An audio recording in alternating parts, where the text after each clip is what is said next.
Good afternoon. I'm Anusha Roy. It is definitely a hot one out there today. We are flirting with our first 90-degree day of the year. Thank you so much for joining us. We have Lauren Robinson here with us as well, and it's going to stick around for a bit. That's right. We're going to see this hot weather stick around through the rest of the work week, and I think we're going to be in the 90s today, tomorrow, and Friday, but we'll get a little bit of a cool down this weekend as storms start to move in. So I guess enjoy the summer-like weather while you can. Get poolside, go to a lake, something if you can.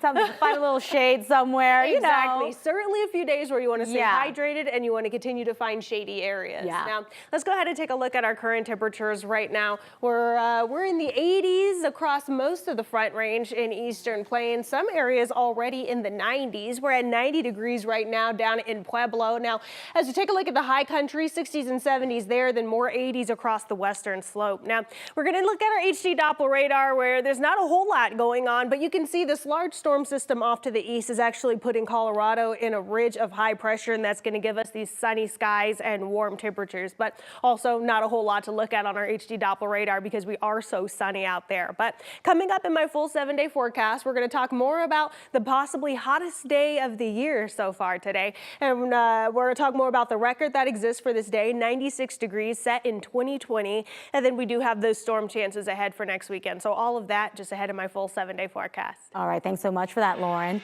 The Jefferson County Sheriff's Office and the Golden Police Department are now limiting water activities on Clear Creek. The order is banning all single-chambered air-inflated devices. So that means belly boats, inner tubes, and single-chambered rafts. Body surfing and swimming is also not allowed. The temporary restrictions extend from the western boundary of unincorporated Jefferson County through the eastern limits of Golden. That also includes Vanover Park. The Jeffco Sheriff's Office says all of this is because of dangerous water conditions, and anyone who is violating that order could face a fine of up to $100. Today, Governor Polis signed a new bill aimed at protecting Colorado consumers for ticket sales of concerts and sporting events. That bill requires ticket sellers and resellers to guarantee refunds to ticket buyers, and then also prohibits an operator from not letting a ticket buyer access an event if they bought the tickets through a reseller. Supporters applauded the bill. They called it the gold standard for consumer protection. The bill also bans deceptive sales, addressing hidden fees that can cause the ticket price to rise after you buy that selected ticket. Instead, those fees will be shown and then factored in with the upfront ticket price. The intersection of Colfax and Garrison in Lakewood is back open after a deadly crash there this morning. Lakewood police first tweeted about that before 7 a.m. One woman died. 2 other people had to go to the hospital. We still don't know exactly what led up to that crash, but police had to close that intersection for hours while investigating and then reopen that road around 10:30 today. Cleanup has a long way to go at the Storage Quest storage facility in Arvada. Crews were back out assessing the damage today. Of course, this was after it went up in flames yesterday. That fire started early yesterday morning, and when crews arrived, the fire had spread through the attic of the facility. 78 units in total were damaged because of that fire, whether that was smoke or water damage. 18 units on the bottom and then 60 up top.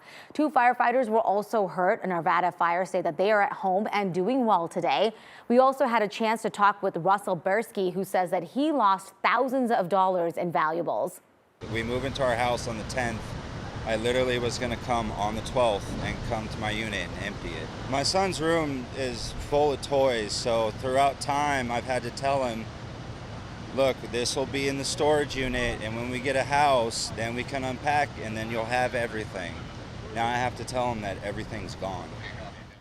Investigators say that it could be days until we found out how this fire started. As for Russ and others who have a unit there, they were told it might be another day or 2 until they can see their unit and then ultimately how much they lost.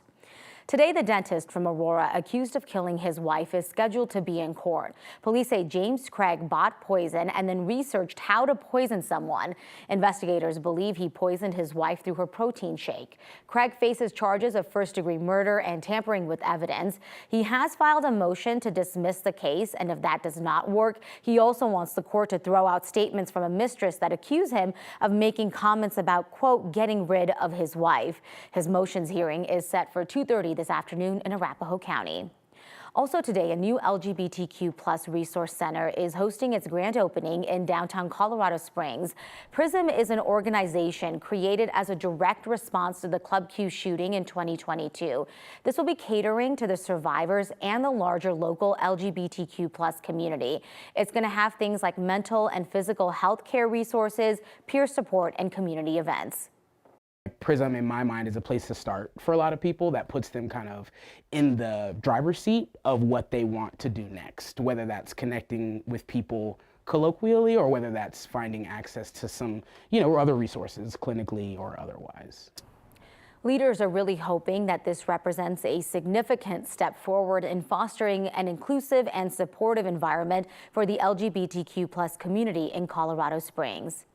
Meanwhile, the Colorado Republican Party is calling on people to burn all gay pride flags, proclaiming to supporters in a mass email that, quote, God hates pride.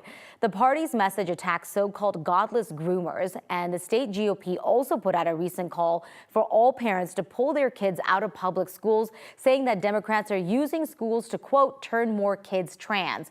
The head of Log Cabin Republicans of Colorado, that is an LGBTQ conservative group, called the state GOP leadership morons and said the anti-gay message was hateful. Valdemar Archuleta, the Republican candidate for the 1st Congressional District in Denver, renounced his party's endorsement in a one-on-one with Kyle Clark. It has really bad optics, it looks bad, and my primary concern, or the thing I'm most upset about, is that this does not represent the party well. Does it just look bad, or is it bad? It is bad. It is bad. Archuleta told us that he thought the email was designed to get a reaction out of people, and he does not think that the state party leaders speak for most Colorado Republicans. The city of Denver is working on a project to prove that you can build affordable housing that is also green. If you drive by Colfax and Federal, you will see the Irving at Mile High Vista under construction. This is going to have studios all the way up to 3-bedroom affordable apartments. The entire building is also going to be electric. So through a voter-approved sales tax increase in 2020, the city gave $100,000 to make this project possible. We are talking efficient heat pumps, rooftop solar, energy-efficient appliances, lighting, and plumbing. The developer said that in the long term that this could improve air quality and also provide more stable utility bills. This is new technology in the United States. A lot of this technology has been used in Europe and in Asia for a long time. In fact, heat pump technology is what operates your refrigerator, and that technology has been around for a long, long time. And so this can be replicated. It is a bit new for some designers and some installers. There's also a city pilot project working on another 5 housing projects. Ultimately, the city said that there's going to be around 381 affordable housing units that are all electric.